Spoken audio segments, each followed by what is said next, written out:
Hello everyone, my name is Ryan and welcome back to another episode. So before this episode begins, I am going to have to say, as per usual with these kind of episodes, that this video may not be school appropriate for some audiences, and yeah, I think that's about it. Anyways, welcome back to another episode of Lego Gun Augmentations Part 7, if I'm correct. Anyways, it's been a really long time since the last episode, so I decided to show you what I've done so far, because I've actually done quite a lot of things so far. This has been very, very entertaining and very fun, and I've done so much.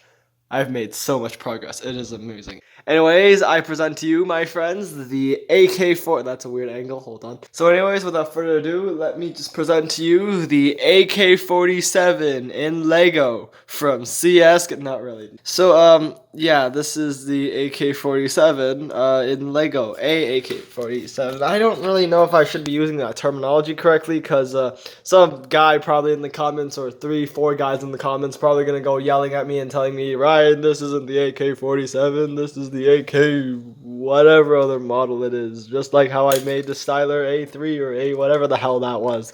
Anyways, if you want to complain and make comments like that, then go ahead, but I'm telling you, this is definitely, well, first of all, this is not the AK-47, because this is made out of Lego, and secondly, I don't really care what model it may or may not be, because this isn't any model whatsoever, so yeah. So similarly to the last video, I think I said that right, I'm just going to show you a bit about how it looks. So this is the AK-47. This is extremely large, actually. I think I made it too large because it looks kind of funny. But yeah, this is the AK-47. To the best of my ability, I tried to mimic it.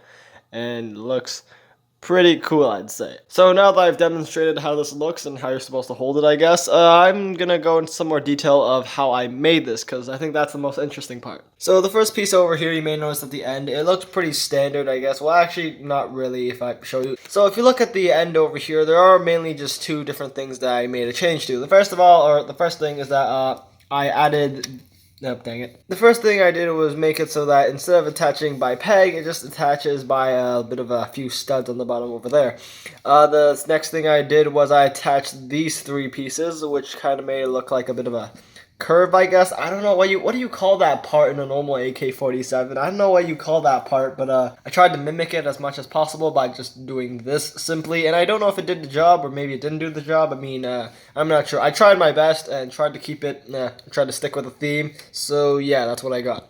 Now, over here in the end, it's really pretty much the same thing. Basically, I just attached another three pieces, which is just a 1x1 circular stud, a 1x1 tube, and this angled brick here, just to kind of make it look like a bit of a muzzle, or a bit of a, it basically just adds a bit more style and I guess appearance, better looker, I guess. To be honest, this doesn't really serve much of a purpose. I mean, none of this really does besides just appearance. So yeah, I guess it looks kind of cooler with this thing on, a little more realistic, because I think the actual AK does have a bit of like I don't know, a lot of guns have a little like tip at the end. I think it's for the aiming reticle or something, but yeah, I decided to add that because why not? Now, if you move on over here, you might not notice much of a difference at all, but actually, if you look carefully, or if I show you in a second, this is actually kind of changed. The barrel, I have, in fact, changed a bit. So, originally in the previous gun augmentation videos, I showcased what appeared to be a bit of a long barrel, kind of like a, pretty much, not really, like a, 16 stud, almost like, this long of a barrel, either way. So I introduced that sized barrel early in one of the earlier Gun Augmentations episodes. So what I decided to do was, instead of keeping it as one super long barrel like that, I decided to painstakingly find the right parts and pieces and make it so that it's actually now two separatable barrels. So I guess it got more style to it. So these two barrels, they're pretty much the same. There is a small difference, however, is that if you look at the gun over here, you'll notice that the peg, or the peg hole, whatever, if you can see that, barely see that. Well, either way, the peg hole, it isn't exactly perfectly aligned with the bricks. So this is better demonstrated here. As you can see, I've aligned this peg to match into that peg hole, because otherwise it wouldn't fit properly and it'll look kind of funny. So although on this end it may be lowered a bit, on this end it still remains relatively normal, and it's the same on the other barrel, just to avoid a bit of confusion, I guess. So in other words, basically, if you want to put on a short barrel, you got to put on this barrel first, followed by this barrel. You can't put it the other way around, or else that looks kind of weird. So probably the biggest and most iconic part about the AK is that it actually has a curved magazine. Now, this was actually kind of challenging to make. I had to make it look curved without making it look weird. So here is a curved AK magazine. So it's relatively simple, actually. What I did was that I took the normal top of the magazine, then I followed it by this special connector here, and then the other normal part of the magazine. So what this connector here is, it's basically kind of just a bit of a angler, I guess. Kind of, I don't know what the proper term for this thing would be. I mean, I invented it, so I'm gonna call it the angler. Basically, what it does is that when you attach it on here, it will create a almost perfect angle, and then you attach the mag there, and yeah, that's pretty much what it does. Now, I am going to say that similar to the rest of the magazine, this thing is actually kind of fragile, so I wouldn't, it's very fragile, so I wouldn't recommend shaking it around or anything, especially if you're, I don't know, playing around with it. But yeah, it's fragile. It's mainly just for appearances. It's pretty much like the whole mag. The whole mag is kind of fragile, so yeah, be careful with that. Now, the last piece over here I would say would be the trickiest piece that I've done so far. So the first thing that I did, which is probably the most obvious, is that I removed this kind of chunk piece from the bottom. I removed it because I thought that the AK model, it looked kind of weird if the stock or the back of the gun was too large, so I decided to remove it to make it look kind of better. Now, this is the trickiest part over here. You see, what is interesting is that in the original gun augmentation models, the stock would come out through the bottom of the gun over here.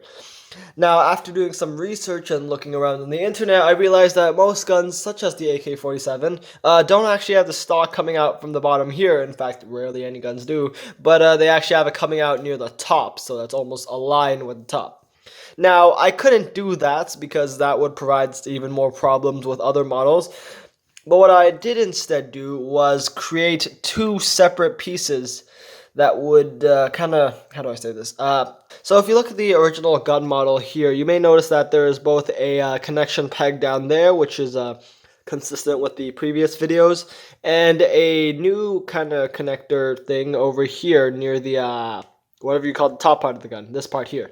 I've created this piece over here. Now, if at first it looked kind of wonky and kind of funny, but if I show you in a few seconds what it actually does, it's actually pretty cool.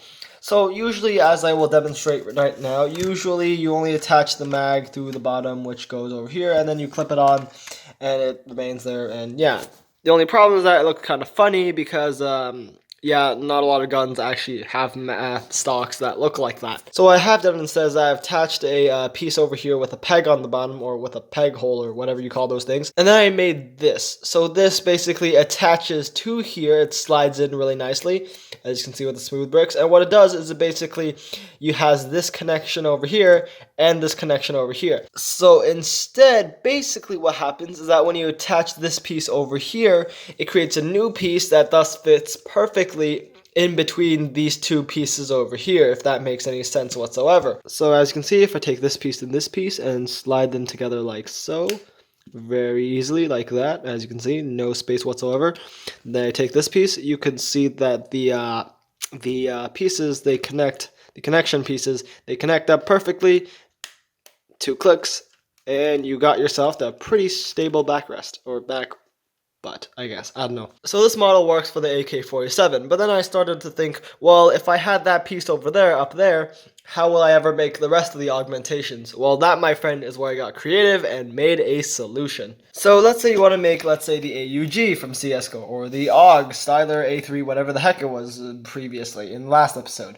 So you would need to attach this piece over here onto that piece over there. But how can you do that if there's a piece like that in the way? Well, that, my friend, is why I decided to hollow this out. See, like that.